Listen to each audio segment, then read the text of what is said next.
হুর জান্নাতের একটি বিশেষ নিয়ামত। জান্নাতি রমণীদের কোরআনের ভাষায় বলা হয় হুর।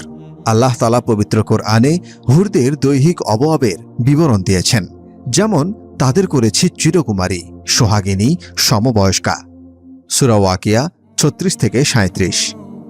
মুত্তাকিদের জন্য রয়েছে সাফল্য, উদ্যান, আঙ্গুর ও স্ফীত স্তন বিশিষ্টা সমবয়সী বালিকা। সূরা নাবা 31 থেকে 33। যারা আবরণে রক্ষিত মতির মতো। সূরা ওয়াকিয়া 23। আরও ইরশাদ করেছেন, সেখানে তাদের সোনার কাকনে সজ্জিত করা হবে। সেখানে তারা সূক্ষ্ম ও পুরু রেশম ও কিংখাবের সবুজ বস্ত্র পরিধান করবে এবং উপবেশন করবে উঁচু আসনে, বালিশে হেলান দিয়ে। চমৎকার পুরস্কার ও সর্বোত্তম আবাস। সূরা কাহাফ আয়াত 31।